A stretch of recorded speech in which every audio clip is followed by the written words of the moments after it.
Antibiotic কে আবিষ্কার করেন কত সালে? আমাদের দেহের তাপমাত্রা কত? আর এই তাপমাত্রা মাপার যন্ত্রের নাম কি? কোচবিহারের বিস্ময় শিশুকন্যা গীতাশ্রী এখনও বিদ্যালয়ে ভর্তি হয়নি, তবুও নবম দশম শ্রেণীর বিজ্ঞান গণিতের প্রশ্ন ঝরঝর করে বলে দিয়ে সকলকে তাক লাগিয়ে দিয়েছে সে। বছর 4.5-এর ছোট্ট শিশুটির নাম গীতাশ্রী পাল। তার বাড়ি কোচবিহার 1 নম্বর ব্লকের ঘুঘুমারি পালপাড়া এলাকায়। বাবা পেশায় ক্ষুদ্র ব্যবসায়ী, কৃষক ও মা গৃহবধূ।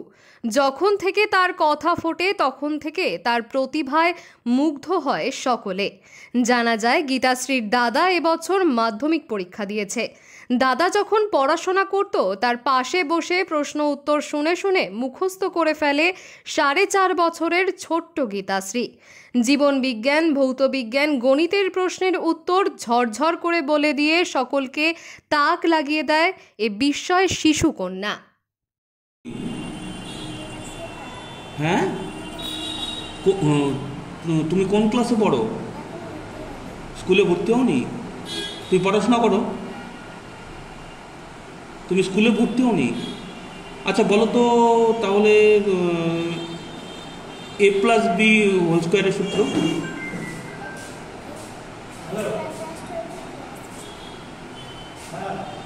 আমের মধ্যে কোন কোন ভিটামিন থাকে? এই যে আজকে বর্ষার ফল, আমে কি কি ভিটামিন থাকে? Vitamin C. জ্যামিতির জনক কে? হ্যাঁ, ইউক্লিড।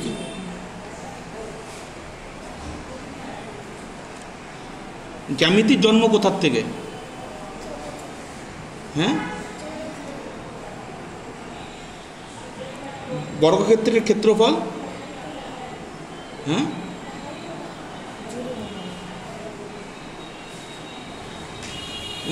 13 গুণ 5 কত হয়?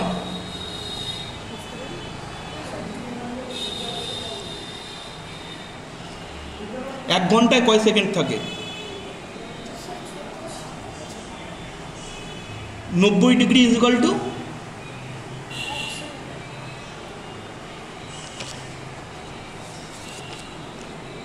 কোন গাছের পাতাতে হাত লাগলেই বুঝে যায়?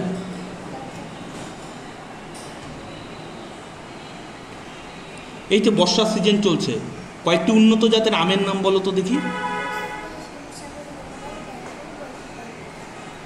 ওরে বাবা, তুমি তো স্কুলেও ভর্তি হওনি, তাহলে যে জীবন বিজ্ঞান নিয়ে তোমার নলেজ কেন এত? কিভাবে এগুলো তুমি বোঝো?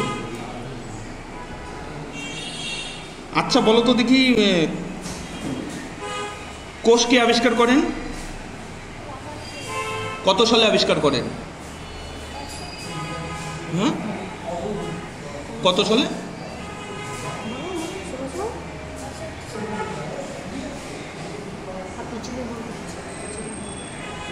অ্যান্টিবায়োটিক কে আবিষ্কার করেন কত সালে? কত সালে?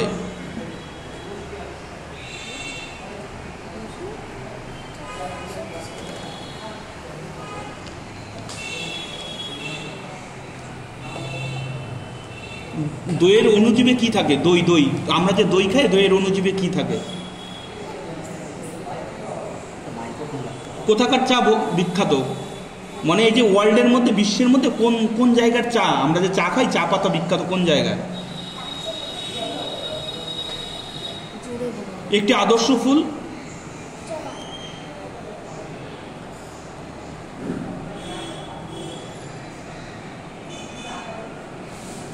কাকে কোষের মস্তিষ্ক বলে?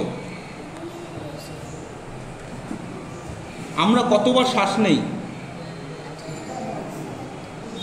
1 মিনিটে কতবার শ্বাস নেই?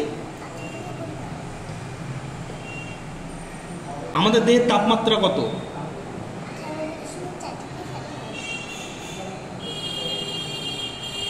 আর এই তাপমাত্রা মাপার যন্ত্রের নাম কি?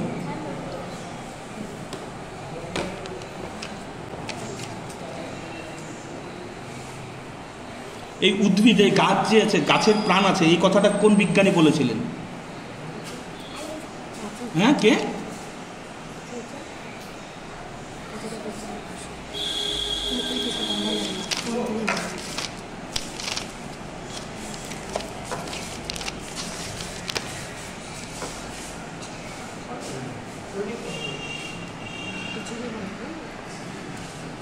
তুমি বড় হয়ে কি হতে চাও? হ্যাঁ, পাইলট। এই যে তুমি বড়দের প্রশ্নগুলো দেখে, তোমার দাদার প্রশ্নগুলো দেখে যে শুনে শুনে মুখস্থ করতে ভাল লাগে তোমার পড়াশোনা করতে? Thank you. 4.5 বছর। ও তো স্কুলে এখনো ভর্তি হয়নি, তাই ক্লাস 7, 8-এর এই নিউটনের গতিসূত্র এগুলো কিভাবে শিখলো? মানে ও দাদা তো মাধ্যমিক দিয়েছে, এবার ও দাদা পরে ও শুনে শুনে দেখে ওর মুখস্থ হয়ে গেছে। এই জন্য আমি বলছি তাহলে আরেকটু ওকে প্র্যাকটিস করাই। মানে ওর দাদা মাধ্যমিক দিয়েছে এবার, হ্যাঁ, আর ওর বয়স কত বললে? 4.5। আর আপনার ছেলে যে মাধ্যমিক দিয়েছে? এই তো 15 হবে। ও শুনে শুনে এগুলো মুখস্থ করে ফেলছে? হ্যাঁ, এর জন্য মুখস্থ হয়ে গিয়েছে। ও দাদা নিউটনের সূত্রগুলো বলে দেখেছি ও বলতে থাকে। তারপরে আমি বলছি যে আমি কোশ্চেনগুলো সুন্দর করে সাজিয়ে তাহলে ওকে একটু প্র্যাকটিস করাই দিলে আরও ক্লিয়ার হয়ে যাবে। কিন্তু এখন তো স্কুলে ভর্তি হয়নি, কিন্তু 7, 8, 9-এর এই 10-এর এই মানে আপনার ওকে নিয়ে চিন্তা ভাবনা কি পরবর্তীতে? আমি চাইছিলাম যে ইন্ডিয়ান ন্যাশনাল বুকে যদি নাম উঠে, মানে ইন্টেলিজেন্ট মানে গান কিংবা বয়গুলো চিলড্রেনগুলো ওইটাতেই আমার ইচ্ছা ছিল। মানে ও যে কোনো জিনিসকে একবার শোনার পরে মনে রাখে? হ্যাঁ হ্যাঁ, কোনো পিকচার আপ করা, তারপরে গান, ওর ফেমাস সিঙ্গার সব ও বলতে থাকে একা। ও দাদা যে সমস্ত গানগুলি বলে 3rd ইয়ার 2nd ইয়ারে যে গানগুলো বলে ওগুলো গানও ওর মনে করেন মুখস্থ। না না, কিন্তু এই যে পড়াশোনার বিষয়টা, এই যে ভৌত বিজ্ঞান, জীবন বিজ্ঞান, এগুলো নিয়ে যে ওর এতটুকু বাচ্চা ও এখানে বলে দিচ্ছে, মানে এই পড়াশোনার ক্ষেত্রে ওর এতটা আগ্রহ, এটা নিয়ে মানে আপনার কি চিন্তাধারা, মানে কেমন লাগে?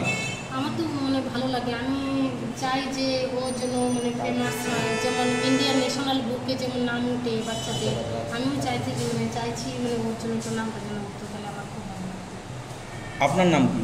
আমার নাম উঠতে পারে। কি কাজ করেন আপনি? কিছুই করি না, আমি হাউস ওয়াইফ। আর আপনার হাজবেন্ড? ফার্মার, ছোটো কৃষক। কোথায় বাড়ি এখানে? যে গুরুমণি পালপাড়া। এছাড়া কোনো টিভি শোতে বা ওকে নিয়ে গেছিলেন কি? এছাড়া তো এমনি ফাংশানে নাচ গান কবিতা আবৃত্তি ওগুলোতেই নিয়ে যাচ্ছি এখন। গ্রামে থাকি আর এমনি নিয়ে যাওয়া হয়। কবিতা আবৃত্তির কথা বললেও বলতে পারবো।